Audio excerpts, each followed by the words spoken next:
What is Downton Abbey, the movie, for you? It's like a continuation, or it's like just a window in their lives, or... Well, I mean, I don't think I ever really bring down the curtain because life doesn't bring down the curtain. You know, everyone goes on living. And I don't think it means much more than that. As for whether there's, another film, which everyone always asks, I mean, nothing's settled. I mean, obviously we're talking about it a bit, but nothing's decided. Every character have evolved so much from the first season. Daisy, Thomas, Mary. Which one was your favorite to write? I love them all, really. I mean, they're all my babies, you know, and I try to give them all a kind of inner life so that you get involved with them, because it seems to me a show like Downton is really about being involved with the characters rather than the specific stories which come and go.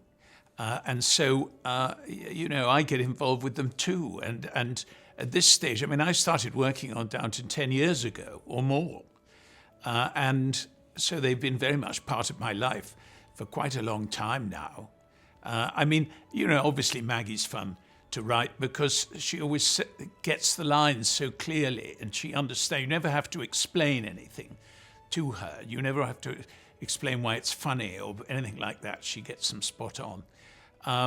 But I mean, they're all pretty spot on in their own different characters. I'm writing for them, really. I write for what I feel they do well, having watched them, for all this time. History hasn't been really nice with women, but in your show, they are the bosses up and downstairs, like behind bosses. Was on purpose you wanted to show how women were important in every house, or it came with the character, like in the way they develop? Well, I always write strong women, really. I mean, I was brought up by strong women. My mother, my grandmother, and heaven knows my wife. I'm not terribly interested in kind of clinging vines, although they've gone out of fashion anyway now. We all want strong women. But I think that comes naturally anyway. But also remember, Downton is about not just a house, but a home. And particularly in that period, they were organised, run and executed by women, whether they were upstairs or down. And the men expected the women to make most of the decisions. So inevitably, if you're concentrating on that part of their life, the women are going to be in the forefront making the decisions. But as I say, I think that comes naturally to me anyway. The show and the movie, they take good care in production, from dresses to manner, everything is like in that time. But the rich people, they are really nice with the staff, like all of them. Why are they so nice? None of them treat them poorly or bad. It was quite unusual to treat your servants very badly, except in television drama, because they weren't forced to stay. If they were unhappy, they left. And if you wanted to keep your servants, you had to treat them with a modicum of civility. And certainly, most of the people I've ever come across who have servants are reasonably polite to them or very polite to them. It's a sort of wish that they're horrible, as a kind of voicing of a sort of resentment. And they've become a kind of popular type in culture, someone ordering their servants around. But if they did it in real life, they'd just take off. So it wouldn't really work. I haven't come across... I've come across people who are better with servants than others, certainly. But, in many families, they were perfectly pleasant to work for. I think in any situation, whether it's a factory or a shop or anything like that, where there is, a master and then the people doing what they're told, or a mistress and people doing what they're told, you're bound to find some working situations that are more pleasant than others. Some people are good employers, some people are not, and I think it was always so.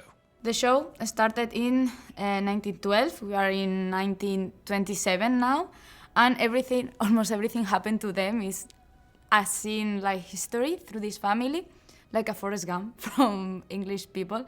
Where do you like to see Lady Mary, for example? In which era or in which thing that history happened, how she will deal with it. Well, I think the idea was to take them through a period of great change and great social change. I mean, 1912 was essentially the end of the Edwardian era. I mean, I know King Edward was dead, but nevertheless, the same values essentially obtained at that time. But the war came and altered many things, and there were many changes that had been just below the surface waiting to happen. And, you know, like the role of women, it was an obvious one, the women's vote, organised Labour Party, a political left-wing government which came in the 20s. I mean, all of these things were just about ready to burst, and the war released them. And that was quite deliberate on our part, was to take the family through the war that would change not only them, but also the country they lived in, and then see how they dealt with the changes afterwards. And I think the girls, I really had three different social types. You have Mary, who wants to do her own thing. She wants her own way, but she doesn't want to be locked out of society. She wants to stay within the rules so that she can get the best of both worlds. Then you have Edith, who is more compliant, but essentially is woken up by the war. And she has a career in publishing, and she has a much more interesting life, which if the war had never come would probably never have happened. She just would have married some baronet down the road, and that would have been the end of it. And then you have Sybil, who represents the younger generation that were throwing off the whole thing, the whole Victorian shape of society, and they'd had enough of it, and there were rebels. I mean, actually, the story of Sybil I borrowed from someone I sat next to at dinner, whose great aunt had run off with a groom. And I thought then it was rather a good idea, although we didn't have so much of an emphasis on horses, so the groom became a chauffeur. But, you know, those people who kicked over the traces. So we had all three types dealing with the new era.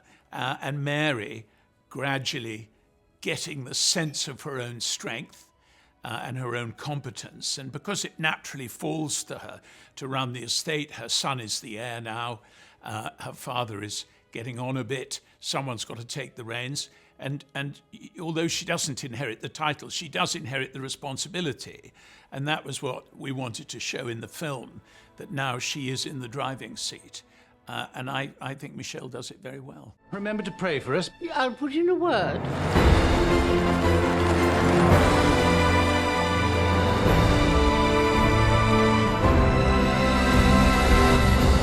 Your Majesties, Welcome to Downton Abbey.